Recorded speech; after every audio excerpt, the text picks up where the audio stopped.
Have you ever felt angry at someone's words?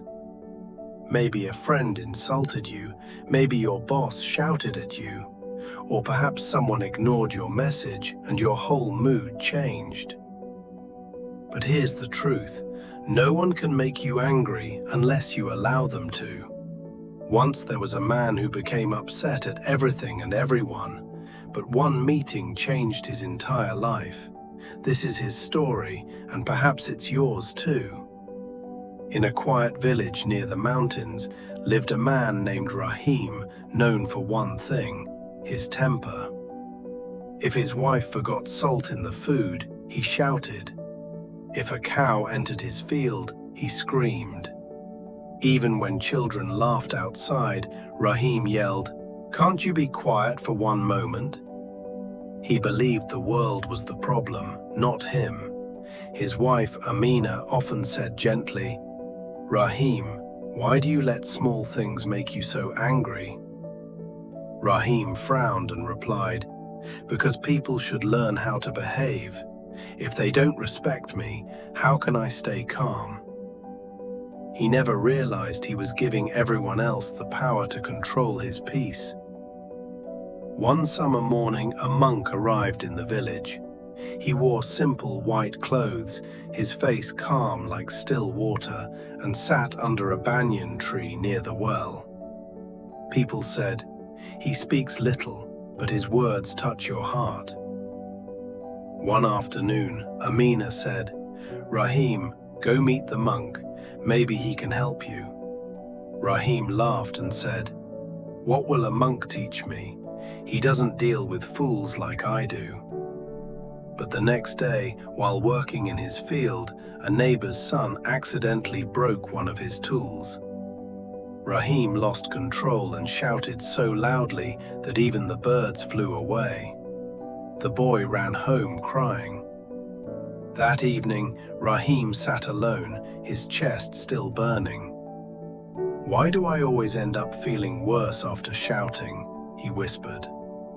That night he couldn't sleep. Before sunrise, he walked toward the banyan tree. The monk sat quietly, eyes closed, listening to the birds. Rahim stood there, unsure how to begin. Finally he said, "Monk, I'm tired. People make me mad and I can't control myself." The monk opened his eyes and smiled softly. "Sit down, my friend," he said. "When someone makes you angry, how long does it stay?" Rahim thought and replied, "Sometimes an hour, sometimes a whole day."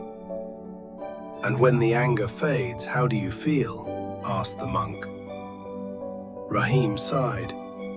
"Empty, sad and tired." The monk nodded.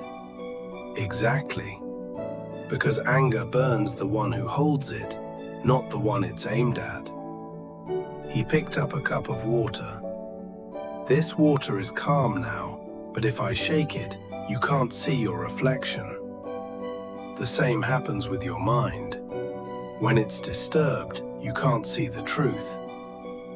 Rahim frowned and asked, "So, should I just stay silent when people insult me?" The monk smiled and said, "No, learn to respond, not react. There's a big difference. When someone throws dirt at you, you can either catch it or step aside. The choice is yours." The next morning, the monk asked Rahim to bring a pot of water and a handful of sand. Rahim did as told. "Now boil the water," said the monk.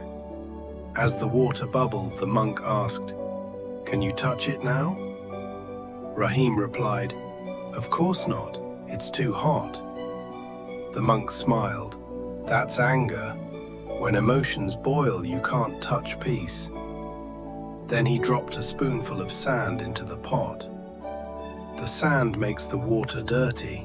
That's your mind when you react." He poured the water into a bowl, and after a while, the sand settled and the water became clear again. "This," said the monk, "is what happens when you stop reacting.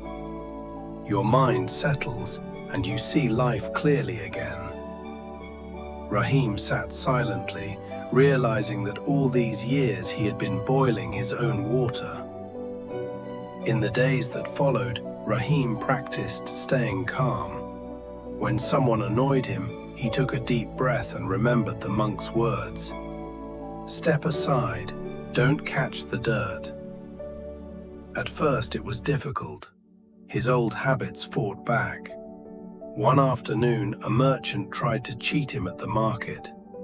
Rahim's blood boiled. He wanted to shout but stop. He breathed slowly and said, "I'll buy what I need from someone honest," and walked away. The merchant was shocked. For the first time, Rahim didn't argue, and strangely, he felt peaceful. That night, he slept like a child. But change always meets a test. One morning, as Rahim walked through the village, some young men mocked him, saying, "Look, the angry man has become a saint." They laughed, and Rahim felt the heat rise again. His fists tightened, and his mind screamed, "Show them who you are." Real strength isn't in shouting back, it's in staying peaceful when the world tries to shake you. But then he heard the monk's voice in his head. When you react, you give your power away. Rahim stopped walking, smiled, and said, "You're right. I used to get angry, but now I'm learning something better." His calmness confused them. When asked, "How can you stay calm when we insult you?" Rahim replied, "When someone offers you poison, you don't have to drink it." The group fell silent, and Rahim walked away with peace in his heart. Weeks passed, and Rahim's wife noticed the change. He no longer shouted at children. He smiled more, and even when things went wrong, he stayed calm. One morning, Rahim returned to the banyan tree, bowed and said, "Master, I've learned something valuable. People didn't make me angry. It was my own mind. Now I understand. I can choose peace instead of pain." The monk smiled and said, "You've learned well, Rahim. Life will always test you, but every time you stay calm, you grow stronger inside." Rahim asked, "Will people ever stop testing me?" The monk laughed softly and said, "When the storm sees you no longer run from it, it stops chasing you." Years passed, and Rahim became known as the calmest man in the village. When someone felt upset, they came to him for advice, and he always said, "Peace is not found in silence outside, but in silence inside." One day, a young boy asked Rahim, "Uncle Rahim, don't people still make you angry?" Rahim smiled and replied, "Sometimes they try, but if you stop reacting, their power disappears. You can't control the wind, but you can learn how to sail." He looked toward the mountains and said, "When I stopped reacting, I started living." We cannot stop people from saying hurtful things. We cannot stop problems from coming. But we can stop giving them the power to steal our peace. Every reaction is a choice, and every moment of calm is strength. The one who controls his reaction controls his life. So the next time someone tries to disturb your peace, smile and whisper, "I won't catch the dirt." You can't control the world, but you can control your reaction to it.